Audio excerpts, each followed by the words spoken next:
So when we say Jews introduced monotheism to the world, I'm not even sure that's true. What we introduce to the world is that God is not an object, he's a someone. And what makes him a someone? He has preferences, he chooses, he has opinion and feeling.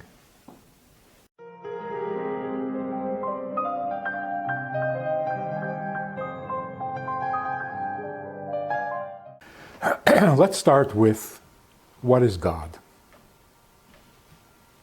which is also strongly connected to what is belief.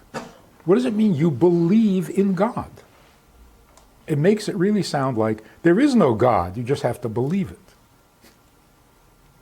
God is a figment of your belief. So if you believe very strongly, then God is very real. If you don't believe, then he's not real. Like people say, I wish I could believe, but I don't. So there are the believers and there are the non-believers, and you can't switch from one to the other. And if a non-believer says, I started to believe, he lost his mind. He must have had a terrible experience. Because what would do that to a person? So first, what is God? The definition of God, simple, literal definition, that which was at the beginning. The universe had a beginning. This is not rocket science. The universe had a beginning. What was that beginning? We call it God. And from that beginning, from that original being, everything else evolved. Whether it was a big bang or a little bang, two bangs, whatever it was, but it all started with something. That something is God. As a result of this simple definition, there is no one who doesn't believe in God.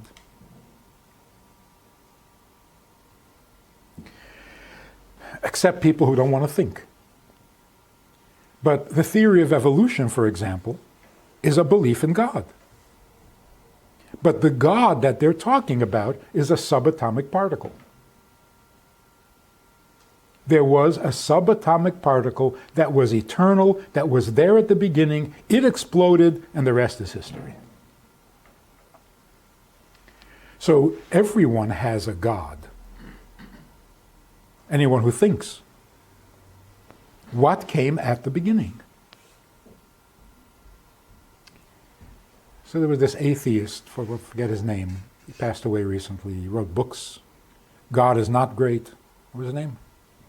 Christopher Hitchens? Hutchins? Hitchens. So he was being interviewed, and the interviewer pressed him. You don't believe in any God? No God at all? Not a Jewish God, not a Christian God, no God at all? And he said, no. He said, then how did it start? And he got annoyed. And he said, I don't have to answer that. Okay? You don't have to answer it, I just thought I'd ask. I'm not forcing you to answer, but do you have an answer? He doesn't have to answer that because that's not part of science. That's silly. It's very much part of science. The whole thing, the whole theory of evolution is trying to figure out origins of the universe. What do you mean that's not part of science? So God is a scientific fact. And we're trying to identify it, trying to pin it down. So if you want to refer to God as it, that's fine. That's legitimate. Now, what is the Jewish concept of God? What do we know about God because of revelation, because of the conversations that Avraham had with God, and Yitzchak had with God, and Yaakov had with God? What do we know about God? Take a look at the laws of idolatry. What constitutes other gods that we're not allowed to worship? or believe in. If I would believe, as some scientists do, that there was this particle, it's not even a subatomic part, it's something, a particle, and that particle contained all the information and all the wisdom and knowledge that designs the universe, that controls the universe, and so on. And from that particle, everything else came to be. Is that idolatry? In simple words, are we supposed to attribute all great intelligence to God and to no one else? And if you attribute great intelligence to something other than God, you're worshiping idols? Like the counterpart to evolution, the theory of evolution, is intelligent design. As if evolution doesn't believe in intelligent design. Evolution means an intelligent evolving of a universe. Nobody denies that there's intelligence. And if you attribute that intelligence to a particle, that's maybe wrong, but it's not idolatry. If you attribute all intelligence to aliens, as some people do, the world was created and designed by aliens. Is that idolatry? No. Intelligence is not unique to God. Then what constitutes idolatry? What constitutes idolatry is volition. To believe that there is a particle that can decide whether it wants to create a world or not, that's idolatry. Because everything in creation is a fixed design. It doesn't have freedom of choice. Only God, the original substance, is totally free to do as he wants.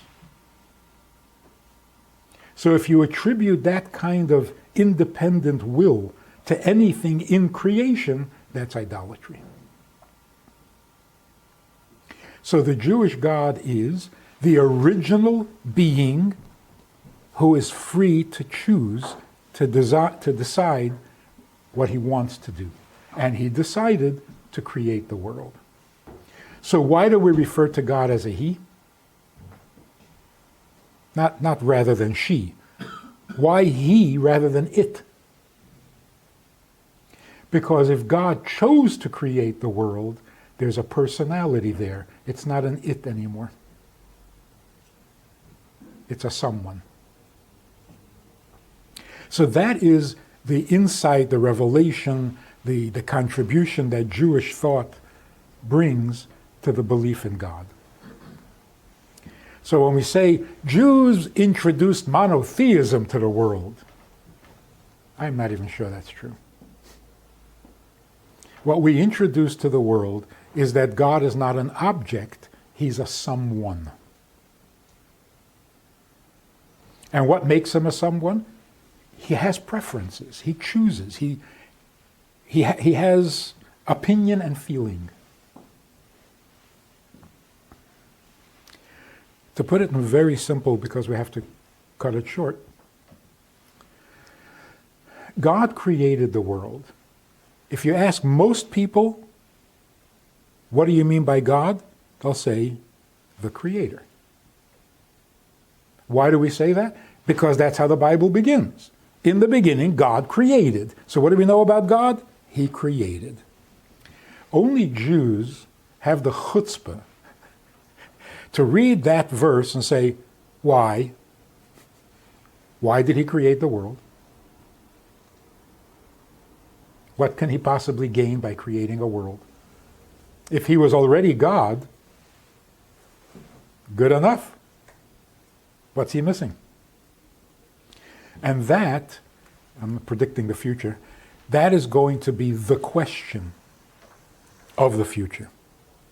It's not, is there a God? Of course there's a God. The question is, what does he want? Because if he created the world, he created it out of choice. If he chooses to, It means he wants something. He's after something. There's a vast eternal plan. What's the plan? This is not a Kabbalistic question. It's not a religious question. You could call it scientific. The cause of the universe was a decision made by its cause. Well, what's that decision? So really what we argue about is not the existence of God. If you really put it in simple, if you say, I believe God exists, you're talking nonsense. Because if he does, whether you believe it or not. And if he doesn't, then he doesn't, whether you believe it or not. So to ask, do you believe that there is a moon? It's a silly question. The question is, what does he want? That's a relevant question, and it's a question we've always asked without realizing it. Everybody throughout all of history has always asked, what is the purpose of life? No? Most universal, the most historical. Why are we here? Why are we here? What are you asking? What are you really asking? We've been here for 5,000 years. Settle down. Why are we here? Get used to it. And you don't even know of any other place. What is this question? The question is, if the world was created, it must have been with a purpose. What's the purpose? And why do we ask that? Because we're the result of that purpose. So if I don't know the purpose for my existence, I don't know myself. Somebody pointed out, isn't it amazing that every creature, every being, every substance in the world has its place? A cow is a cow. A bug is a bug. A tree is a tree. They do their thing devotedly, constantly, without question. Only the intelligent creature, the human being, can't figure out what he's doing here. Isn't that amazing? We don't know where we fit. To the point where many people believe that nature is perfect, the world, the universe would be perfect if human beings would just disappear. We're the clutter. We mess everything up. That's pretty sad. So the question of why are we here is really a question of who caused this? Because I didn't. So you know this guy who is suing his parents for giving birth to him without his consent?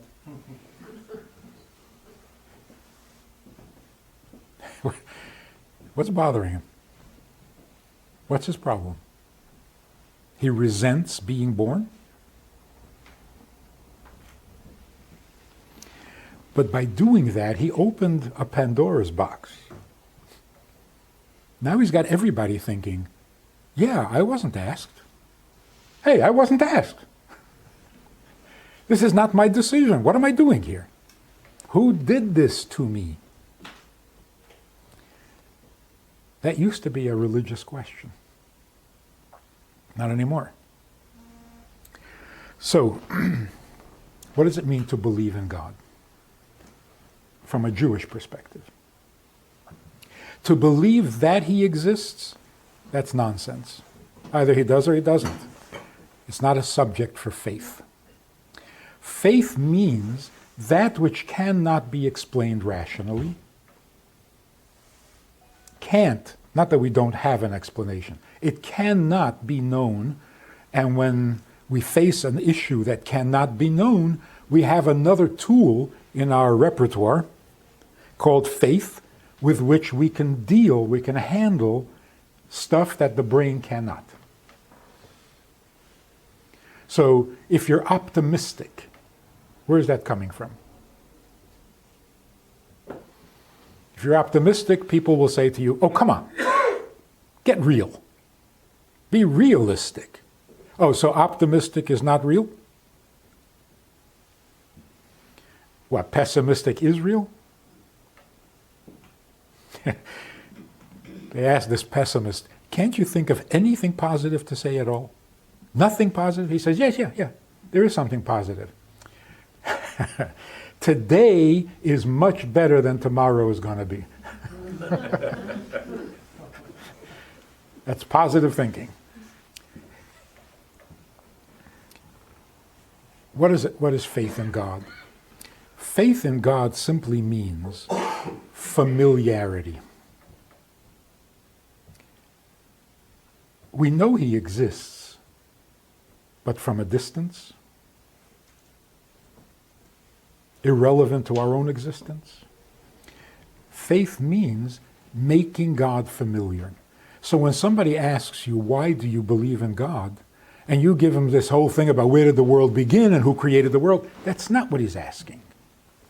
What he's asking is, there is a God. Why do you care? Why are you going to base your life on God? Which is a good question. And it isn't always a rational decision. So your mind will insist that there is a God. Your mind does not insist that you have to serve Him. Your mind will tell you that you are dependent on Him. If He's God, He has the football. If He doesn't want to play, the game is over. So you're dependent on Him.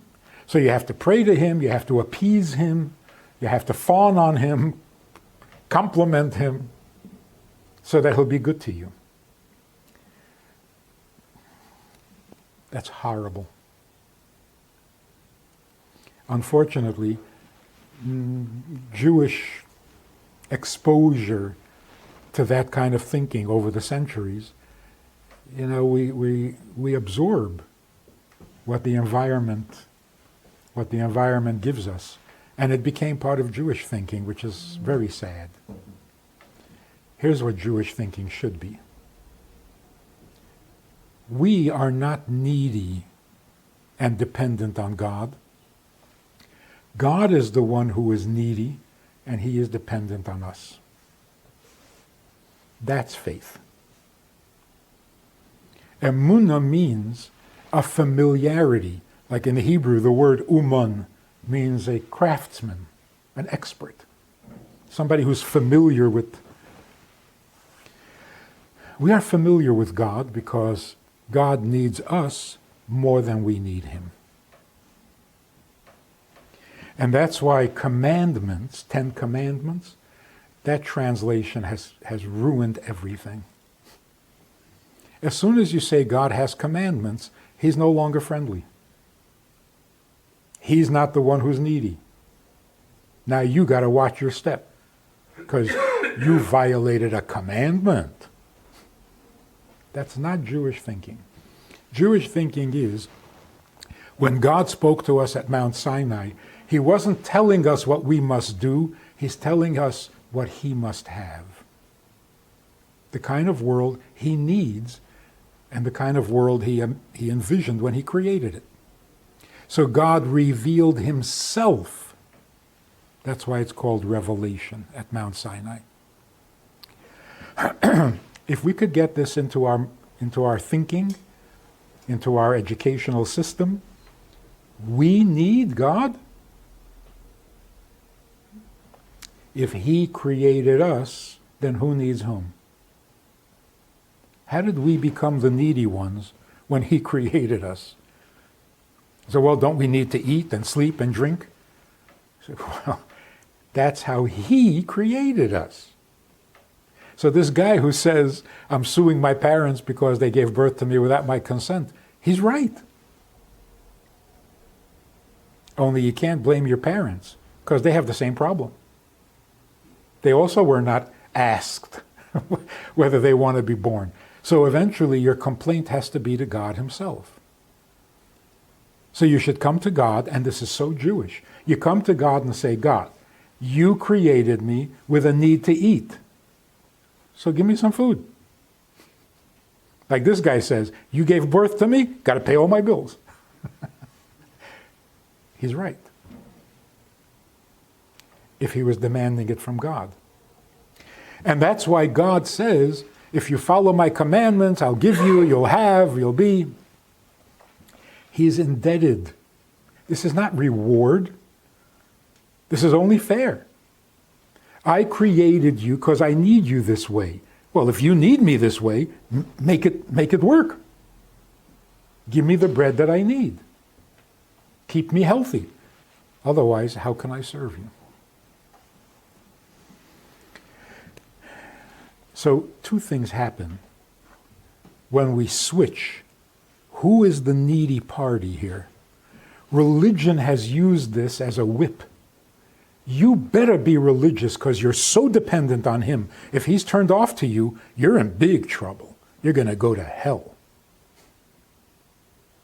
It's so not Jewish. And when you hear it from a rabbi, it's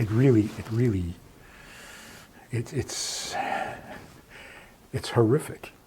We've been so infected by this thinking. It's not Jewish. So this minister back in Minnesota, very nice guy, we met, we were introduced for the first time, and he says, so do you believe in Jesus? And he wasn't being aggressive, or he was straight talking, wants to know what I believe.